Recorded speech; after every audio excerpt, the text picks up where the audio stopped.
Gera Podcast volta ao ar, hoje trazendo aqui a presença de Eduardo Camacho, empresário, engenheiro, dono de construtora, de um tabelionato em Campina Grande, é um homem que trabalha com cartórios, que vai trazer também uma experiência de vida que eu tenho certeza que você vai ficar super interessado em conhecer.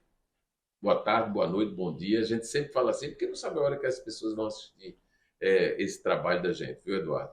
Mas é um prazer tê-lo aqui. Prazer todo meu, Gera, como sempre.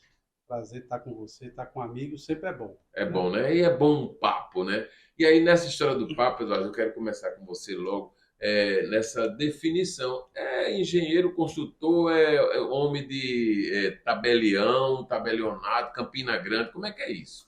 Vamos lá, Gera. Sou tudo ao mesmo tempo, na verdade, É né? multifacetado, né? Multifacetário. Na verdade, me formei em engenharia civil pela Universidade Federal da Paraíba. Foi a minha primeira profissão, digamos assim. Foi aonde eu entrei no mundo adulto, digamos assim. Sim. Fui para a faculdade de engenharia por conta dos meus pais. Meu pai, que era engenheiro civil, tinha uma construtora. Mas tempos atrás a engenharia civil estava uma profissão bastante difícil, né? Assim, Isso, muito muito concorrida, né? concorrida, salários muito baixos e Com etc. pouco rendimento, né? Demais, pouco demais. E naquele momento eu vi uma oportunidade de ingressar em outra atividade, que foi o ramo do direito, através do cartório do do meu sogro Jader Franca, que você, Isso. saudosa memória, que você Isso, conhece que eu muito bem. adoro e sempre estou lembrando aqui. Mas me falar, e você lá tomou gosto por esse universo, né? Que é sempre muito interessante, muito revelador. E assim, você ouve muito falar que pessoas que militam na área de exatas, matemática, de cálculos, etc., fica com a mente um pouco mais aberta e quando elas enveredam pelo ramo do direito, elas têm um sucesso, digamos assim. Mas eu acho que foi isso que aconteceu mesmo. Eu entrei no ramo do direito, gostei muito, e com a mente um pouco mais aberta, isso me abriu muitas portas para o ramo do direito no cartório. Né? Trazendo inovações, oportunidades e até faz muito sentido, né? Construção civil que constrói o quê? Casas, apartamentos, etc., que precisam, num determinado momento, de registro, de escritura, que é o papel do cartório. Era, pelo menos, ou não?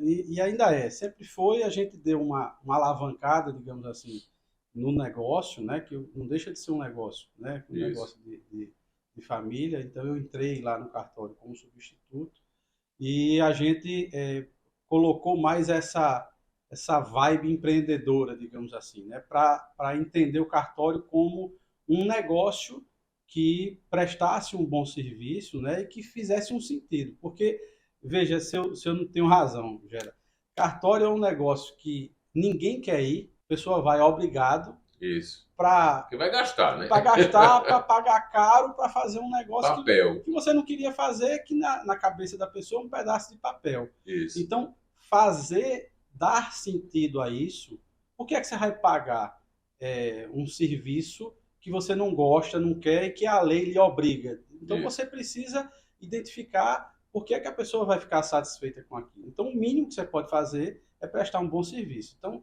essa mudança de mentalidade era que sempre foi o objetivo da gente. Bom, aí Jada, o nosso querido Jada, faleceu. Com o falecimento dele, o cartório, na legislação atual, tomou um outro caminho. Vocês tiveram que sair de cena, Isso. entregar, né? Uhum. E aí onde entra o parafuso que muitas pessoas dizem, "Ô, gente, como é que é isso?" E ele hoje é dono de cartório lá em Campina Grande, aí você fez concurso? É isso aí, porque o cartório ele é uma concessão estatal, o Uhum. Estado concede a um particular o direito de exercer aquela atividade. E quando o titular desse direito falece, o direito volta para o Estado e Uhum. o Estado faz um novo concurso para dar aquele direito para uma outra pessoa. Isso. Então, quando o seu Jade faleceu, o cartório voltou para o Estado, nós ficamos ainda na interinidade daquele cartório até que um novo uma nova pessoa Foi assumisse. designada. Foi designado, e enquanto isso eu prestei o concurso e tive a felicidade, tive a bênção de poder ter sido aprovado e escolher um cartório em Campina Grande. Bom, aí, mas você estava estabelecido em João Pessoa, né? Aí agora está estabelecido também em Campina Grande. Então, exatamente. Tenho um amor, assim, à primeira vista por Campina Grande. Sou Isso. apaixonado por Campina Grande, eu já disse a Engraçado, né? você. Como Campina tem esse poder. Eu mesmo sou apaixonado por Campina. Adoro ir à cidade, tenho muitos amigos, frequento dentro do possível, né? Não dá para ficar lá toda hora, porque minha vida está baseada em João Pessoa, mas tem assim, verdadeiro amor pela cidade e naquilo que pode, eu estou lá. Aí eu vejo você dizer a mesma coisa aqui, dessa paixão.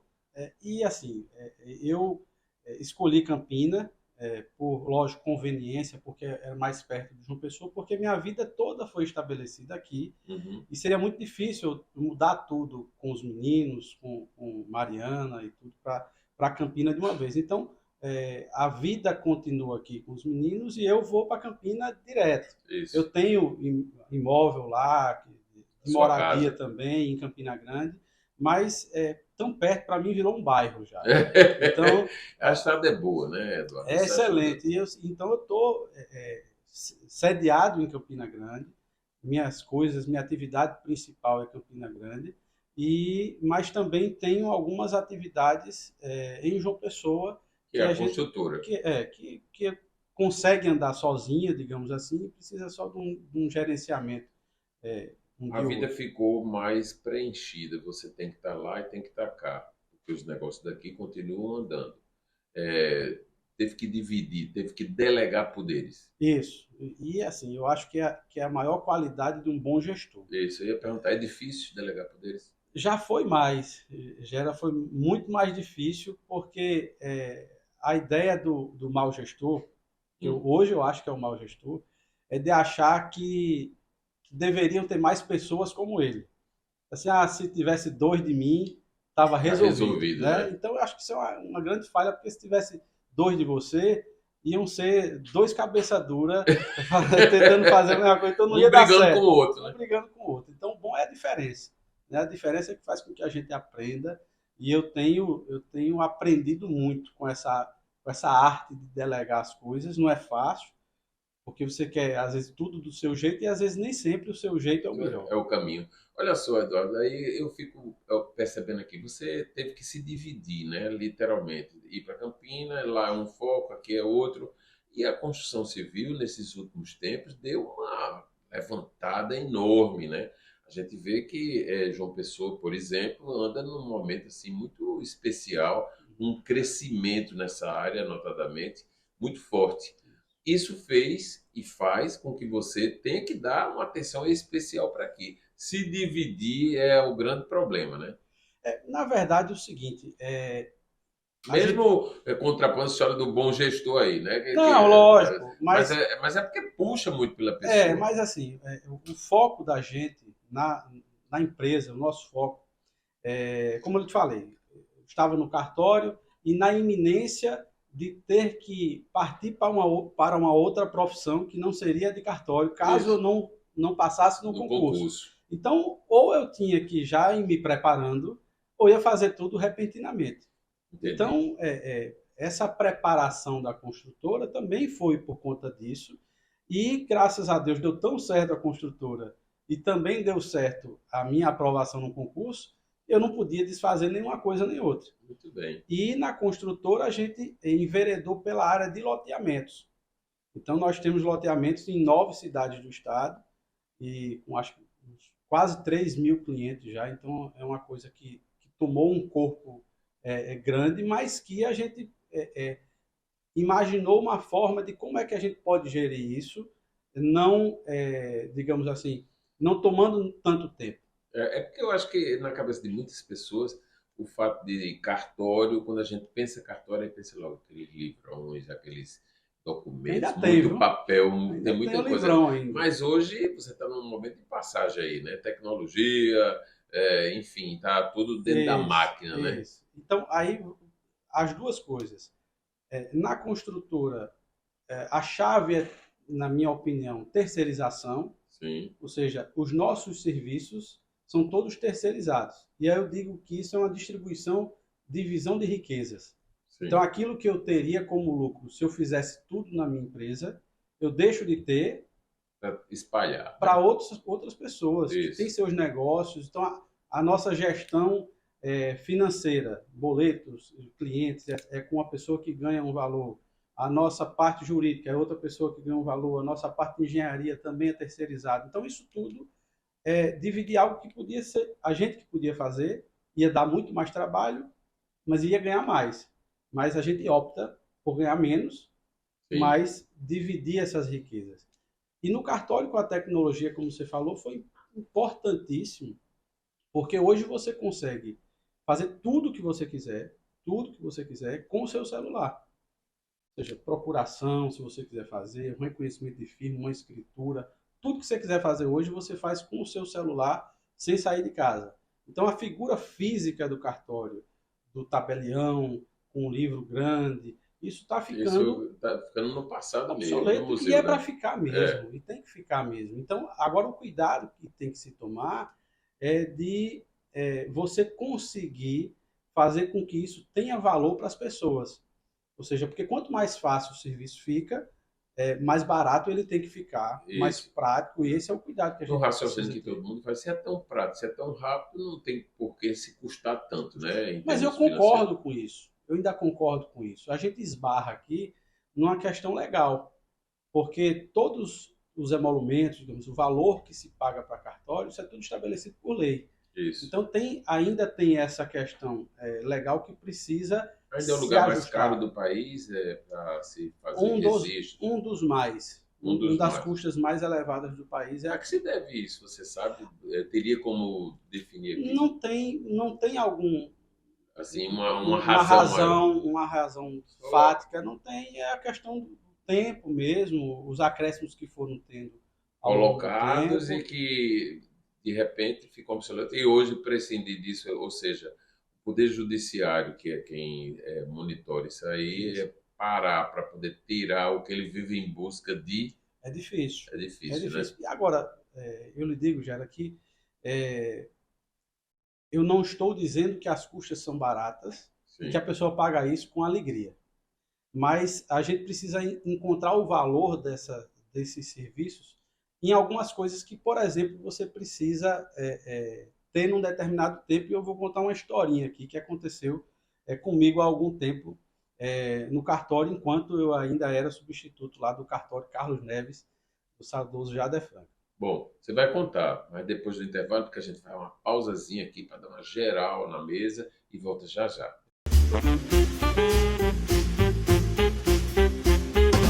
Bom, e a gente está de volta agora já tomando um novo Café São Brás. Olha, vamos fazer um brinde aqui, que é já uma tradição do Café São Brás que a gente adora e que, é claro, quer compartilhar na boa dica para vocês. Eduardo, conta a historinha rápida que ficou faltando falar do bloco anterior. Então, para valorar as coisas, né? Para saber Isso. o valor de uma coisa, né? Não é o preço. Uma pessoa me procurou no cartório, ainda no cartório Carlos Neves, perguntando se eu conseguia fazer uma busca de um documento que ela sabia que existia, de uma doação que um tio tinha feito para ela há muitos anos atrás. Isso, E porque esses documentos somem, né? some, ele não sabia onde estava, não havia sido registrado no cartório de registro de imóveis, então só havia uma escritura de doação na cabeça dele que tinha Ah, para feito quê? há 40 anos atrás, alguma coisa assim. E aí fizemos uma busca e realmente achamos uma escritura de doação que o tio tinha feito para ele há mais de 40 anos, da época que ele foi Imagina aí, né? procurar, e ele pediu uma segunda via, emitimos uma segunda via e ele conseguiu levar essa via a registro e passou a ser dono de uma propriedade muito boa aqui na praia, que valia milhões. Então, para uma pessoa dessa, o preço que paga disso foi muito barato. Então, o valor disso não tem preço, né? Eu entendo assim mesmo, eu entendo que ali é a sua segurança, né? Ali é o instrumento legal que você é proprietário. Não é o fato de você estar morando ou receber um aluguel, mas você tem que mostrar ali, provar que aquilo é seu e aquilo dali lhe dá total. tranquilidade de que é um bem. E mais do que isso, sabe, Gera, eu vou um pouquinho mais além. Eu acho que ninguém está onde está por acaso. Você chega nos lugares porque você foi colocado ali, porque você tem um propósito, né? E se eu estou no cartório, eu estive lá, eu tenho um propósito que é fazer o meu papel bem. Sim, Então, independente de eu ter que cobrar ou não alguma coisa, o meu papel é ajudar aquela pessoa que vai lá. Porque se eu não estou ali fazendo o que me foi delegado, não pelo Estado que eu estou dizendo, isso. delegado como missão de vida mesmo, para que eu sirvo, né? Então, eu acho que, independente do preço, o profissional de cartório, ele precisa entender que ele tem uma missão de ajudar aquela pessoa que chega ali. Uma palavra que estava muito na moda há um tempo atrás, está perdendo um pouquinho a moda, que é empatia, Sim, né? isso. Que é essa capacidade de você conseguir se colocar no lugar do outro, sentir o problema do Do outro. outro. Isso acontece muito com a gente em cartório e a gente precisa entender. É uma casa que as pessoas geralmente chegam com um certo estresse, né? Porque vai Claro. buscar um documento que está precisando para alguma coisa, Sim, né? lógico. Tem os documentos que se busca, que é por certidão de nascimento, e hoje nem é pago, né? Não é de Só quando a graça. pessoa quer Segunda uma via, segunda via e é, tal, mas é um documento que vale pela vida inteira, imagine aí, né? Você pagar o que for, quanto é uma certidão de nascimento? Você tem uma ideia de segunda via? R$ 30, alguma coisa. R$ 30 para a vida inteira, É, quer dizer, não vale nada, né? é. É uma coisa. Eu sei que tem pessoas que R$ 30 pesa, mas a gente tem que entender, para isso existe o valor não, a certidão que é doada pelo Estado, né? Isso, Aí tem exatamente. a certidão do casamento, essa é mais cara, a pessoa vai lá hoje para casar, tem essa dificuldade para algumas pessoas. Isso. É bom até que nem casa de novo, né? Para manter a segurança, porque é caro realmente É para verdade. algumas pessoas. Mas é caro. É um caro As relativo, né? pessoas que não podem pagar, essas têm a garantia de não pagar nada, né? Isso, Para as pessoas que não têm que condições, são pobres todos na os forma da serviços são lei, gratuitos. são Todos gratuitos. os serviços são gratuitos, né? Então, assim, mas isso é isso que eu falo. O papel que a pessoa ocupa para entender, ainda que para você ter alguma coisa de graça, precisa preencher requerimento, fazer isso. Isso, Às vezes, o feeling de quem está lá atendendo, se coloca no lugar do outro, isso. aí que você cumpre seu papel, né? Tudo fica rápido, é bom, é tranquilo. Em tudo, né, É, Gera? Assim, veja, isso é uma lei para a vida. eu não sou, vamos lá, não vou querer ser um filósofo aqui, nada, mas veja, Martinho Lutero disse o seguinte: Sim, uma pessoa, quando ele fez a reforma protestante, sim, etc., então as pessoas iam atrás dele para saber o que era aquilo, como é que as pessoas faziam para seguir aquele Deus que ele estava ensinando e etc. E aí um sapateiro perguntou para ele: o que é que eu faço para seguir esse Deus que você disse que é um Deus de amor e etc. Ele disse assim: o que é que você faz? Eu sou sapateiro. Então faça bons sapatos e venda-os a um preço justo. Ou isso. seja, você não precisa fazer nada além do seu ordinário, que foi a capacidade que Deus lhe deu de fazer as coisas, para Sim. fazer o bem às outras pessoas. A gente vai conseguir fazer isso do lugar onde a gente está. Então, eu acho que essa é a minha missão, é a sua missão também, a nossa missão como um todo é exatamente isso, é fazer o que ele ensinou ali para a gente e fazer bem, fazer para o bem do outro. Você foi no exemplo que nos remete à religião. Você tem como religião qual delas? Eu sou calvinista, Sim. eu sou protestante, sou evangélico, igreja presbiteriana de Tambaú, e não digo que eu sou evangélico Nasceu, light, não, não, nasceu evangélico? não, nasci católico, nasci em berço católico, Hum, mas essas questões de religião entre o cristianismo, né, isso. que é o cristão católico, cristão evangélico, são dogmas, né? Uhum. Normalmente dogmas que você, ao estudar, às vezes se identifica mais Mais com um com do que ramo com o outro. ou com outro, né? Isso. Mas a religião maior e a mais difícil de ser conduzida e aplicada é a religião do amor. Essa é complicada, essa é a que a gente precisa. Casado, pai. Casado com Mariana, que você conhece bem, pai de 3 filhos. 3 filhos. João Vitor, Encerrou, Eduardo. né? Encerrei.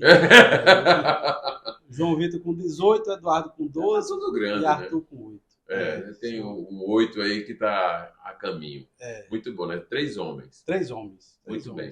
Olha, a gente vai a um novo intervalo e na volta nós vamos falar sobre vida, sobre saúde.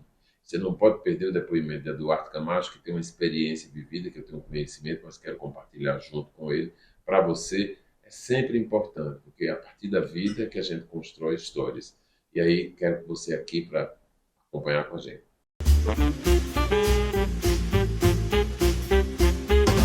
Hoje a gente está de volta, mas antes do papo aqui, desse testemunho de Eduardo Camacho sobre a vida, eu tenho uma dica para você que está aí nos cuidados do check-up, né, anual ou semestral.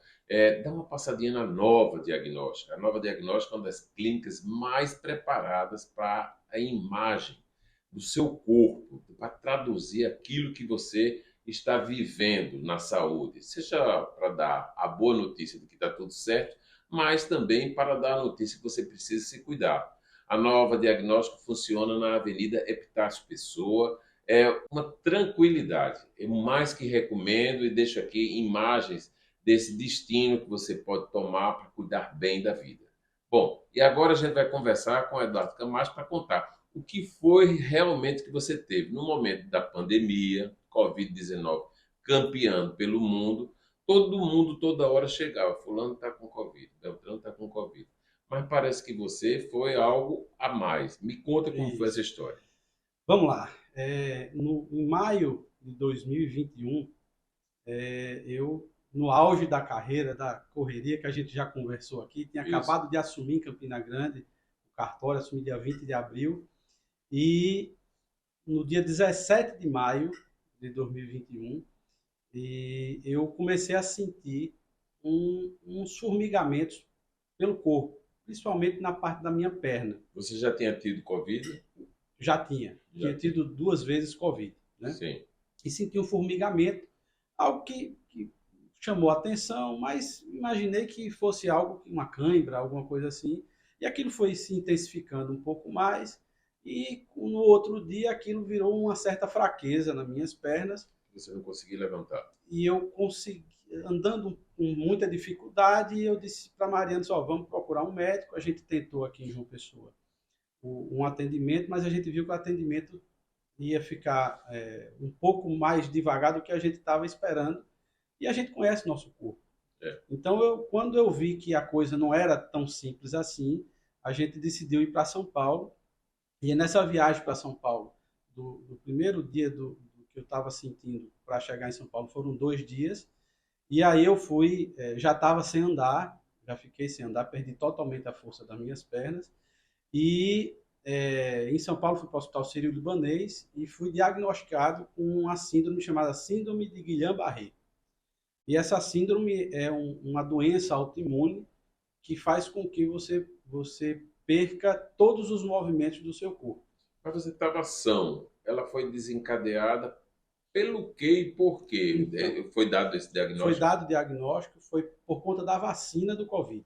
Sim. Eu tomei a vacina do Covid e com 10 dias depois, essa reação dos meus anticorpos foi uma reação anormal e meus anticorpos começaram a maltratar, digamos assim, o meu próprio corpo. Quer dizer que o que se falava assim, de não tomar vacina, não quer dizer que não tomasse a vacina. Muita gente, milhares de pessoas tomaram, não tiveram nada, tiveram a proteção, né?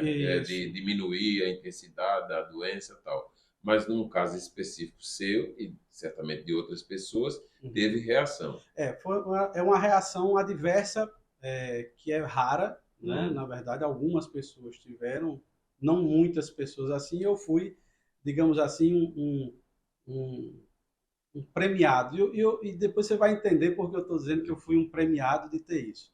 Evolução. Aí você lá no hospital... E aí fui no Sírio, passei 45 dias internado no hospital. 45 dias internado. Mariana sempre ao meu lado. Meus filhos ficaram em João Pessoa, isso foi uma dificuldade muito grande aí, porque a gente teve esse tempo de Esse vácuo aí, vácuo né? aí. E aí, durante esse tempo, a doença, apesar de que eu já estava sendo tratado, mas ela é muito rápida e ela é muito agressiva. Então, eu poderia ter morrido se não tivesse esse atendimento tão pronto, tão rápido, mas algumas coisas continuaram a desencadear por conta da doença. A fala foi muito prejudicada, a parte de respiração também, os músculos respiratórios, eu não mexia mais os braços. Tudo com consciência? Tudo com consciência. Você Sabendo de tudo o tempo todo. o tempo todo. O tempo todo. E sem poder fazer muita coisa. Mariana teve que, muitas vezes, me alimentar, dar comida na minha boca, porque eu não podia movimentar os braços. Não conseguia, né? Não conseguia movimentar os braços. E aí, muito medo? O medo era inseparável, né, Gera? Porque você, primeiro, não tem certeza do que vai acontecer e como o próximo dia vai ser. Sim. Se você vai estar pior, vai estar melhor. Então, aquilo ali é uma angústia muito grande. O médico chegava e dizia, vamos fazer isso por aquilo. Você tinha que acreditar. Eu tenho que acreditar e tenho que fazer. E aí isso foi passando e eu fiquei sem poder andar por 6 meses. De cadeira de rodas, durante 6 meses. Voltei para cá, para João Pessoa, 2 meses depois, ainda com muito receio, muito medo de se eu ia conseguir ser acompanhado ou bem acompanhado aqui. A condição motora é mais afetada, as pernas, as mãos também? Tudo, Gera. Eu não conseguia assinar meu nome, não conseguia colocar um desodorante, não conseguia pentear meu cabelo. Mas você falava? Eu falava. E assim, e aí eu vou entrar um pouco nessa história aqui de por que isso foi bom para mim. Você foi presenteado. Fui presenteado porque, veja, a gente começa a ver a vida de outra forma, né?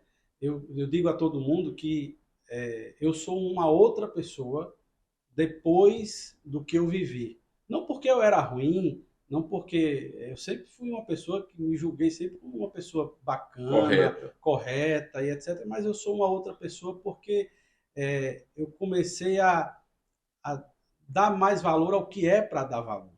E o que é para dar mais valor? O que é para dar valor é naquelas coisas que a gente costuma não dar valor, porque a gente coloca essas coisas numa conta de rotina, sim, numa conta de que aquilo é uma obrigação você ter. Por exemplo, eu poder terminar nossa conversa hoje, sim, e eu poder sair andando daqui até a porta. Então isso a gente... Não entra na conta do que a gente está sendo premiado, né? Não, porque eu costumo dizer que tem milagres invisíveis cotidianos que a gente se dá o direito de achar que é mera obrigação de Deus conosco. Que é assim mesmo. Respirar, olhar. Eu não conseguia ver direito, Gera. Eu via tudo dobrado. Respirar também era uma dificuldade. Houve momento de desespero? Vários momentos de desespero. Na doença em si no hospital e depois na sequência, porque eu não sabia quando eu ia ficar bom, quando eu ia poder andar, quando eu ia poder fazer coisas cotidianas. O que era que te fortalecia nesse momento?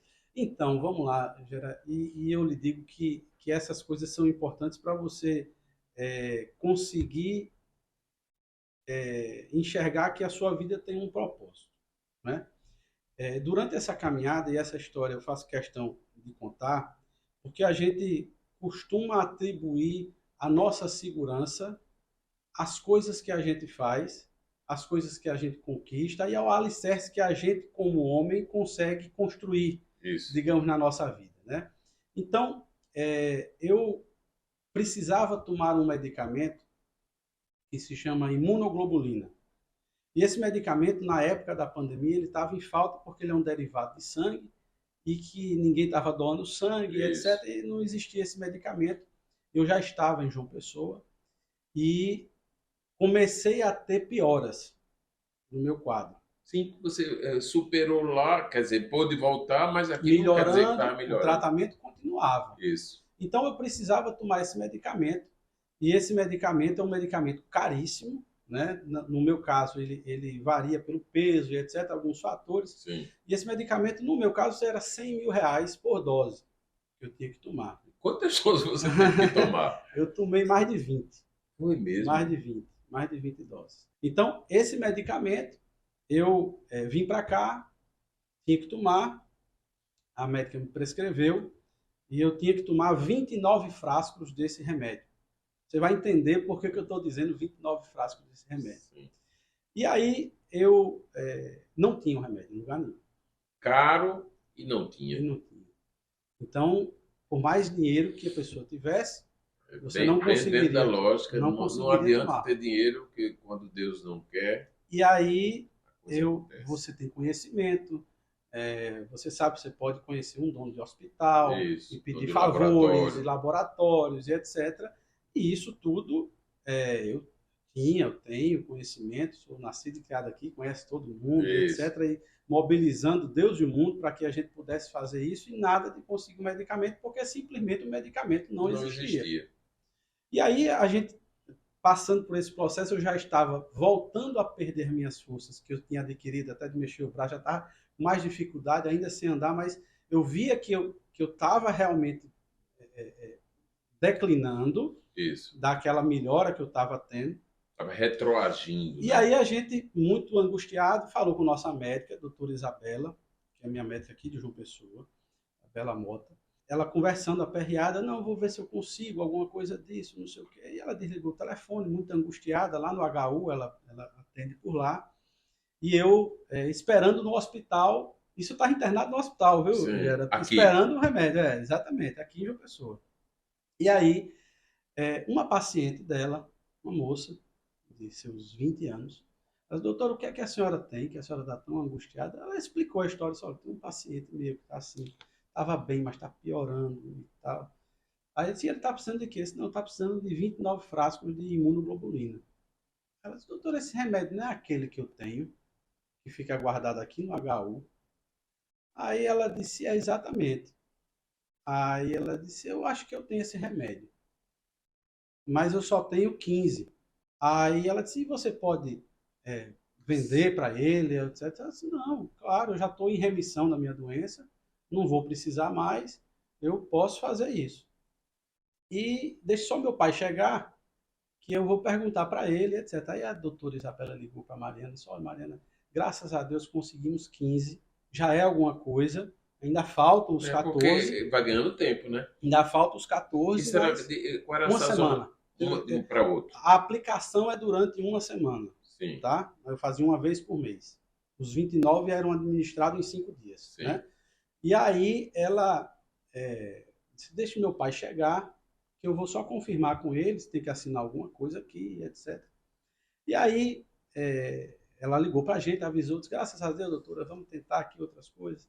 E aí o pai dessa moça chegou e falou com ela, disse, olha, pai, eu dei aqui as 15 ampolas que a gente tem, eu estou dizendo à doutora aqui que a gente pode ceder para o paciente dela. Aí ele olhou para ela e disse, não, minha filha, nós não temos 15 não, nós temos 29. E era a conta que eles tinham lá. E aí a doutora ligou para a gente emocionada, né, dizendo que tinha realmente a conta. Você precisava de 30. 29. 29. E ela disse, olha, conseguimos os 29. Aí eu disse, tá, doutora, então veja aí quanto é que eu vou pagar para ele. Você lembra quanto era o custo, né? Sim, 100 mil cada um. Aí ele disse, eu não vou cobrar nada. Porque da mesma forma que eu fui abençoado, eu tenho que abençoar alguém. E o nome desse senhor, que eu não tive a oportunidade de conhecer até hoje, o nome dele era São José. Ele é pescador em Rio Tinto. Como São José. Então veja, Gera, que isso é para que a pessoa possa aprender, para que eu principalmente pudesse entender que não adianta dinheiro, não adianta posição social, não adianta aquele esforço, às vezes hercúleo, que você tenta fazer para nada, porque no final é correr atrás do vento. Né? Então, assim, Deus me disse ali naquele momento, olha, meu filho, quem cuida de você sou eu. Então, eu tive que mandar pescador de Rio Tinto para mostrar para você que seu dinheiro para mim não vale nada. A posição social que você tem não vale nada, porque quem lhe quer vivo sou eu. E eu vou lhe dar a vida. E me deu. Você conheceu pessoalmente seu José? Ainda não. E o que é que falta para conhecer seu José? Ninguém sabe onde ele está. Já perguntei para a médica, já fui atrás, já tentei, mas não consegui. Quem sabe? Através das redes, né? Através das redes a gente não porque consiga talvez se ele tenha encontrar. se fechado para não revelar isso, né? As pessoas às vezes têm esse posicionamento de faz o bem, mas não precisa que ninguém saiba nem dar vitrine a isso, né? E eu não tenho dúvida que ele foi usado, né, nas mãos de Deus para que isso pudesse acontecer em minha vida, que foi o que eu disse para você. Me perguntaram uma vez assim, se você tivesse a oportunidade de voltar no tempo e ter os seus dois caminhos para seguir, um tendo a doença novamente e outro passando incólume por ela, eu escolheria ter a doença. Foi um aprendizado. Porque você consegue perceber que você não pode viver para você mesmo, né? Isso. E que a gente, a vida da gente é muito mais do que isso aqui, que às vezes a gente dá tanto valor, a gente às vezes mata e morre por essas coisas daqui que não tem importância nenhuma. Bobas, né? Demais. E a gente começa até ter uma mente muito mais aberta para aprender muita coisa com gente que às vezes você nem ligava, né? É verdade. Isso aí é um aprendizado maravilhoso. Eu tenho, e eu vou, não é missa de corpo presente, Gera, mas eu vou lhe falar que todo mundo me ensina hoje muito mais do que me ensinava, porque meus olhos não estavam abertos para poder enxergar.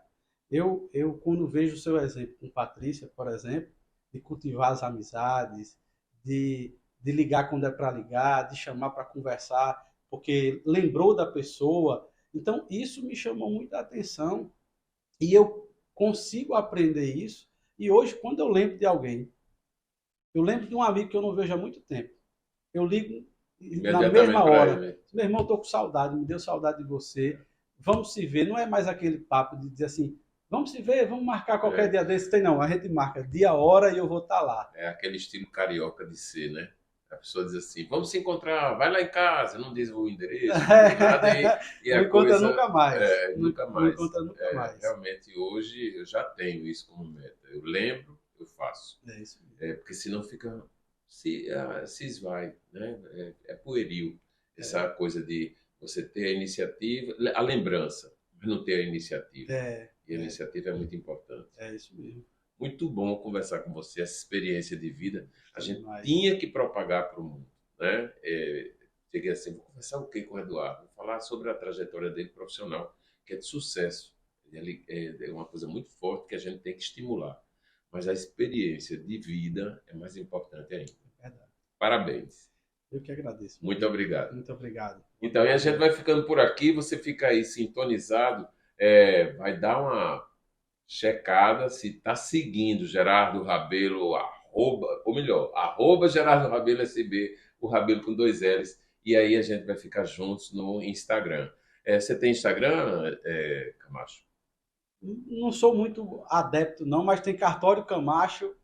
Pode seguir lá no Instagram que também. É uma solução, né, para você que está aí precisando fazer a escritura da vida, não é isso? É isso aí. Então, obrigado pela sua presença, viu? Obrigado, eu que agradeço.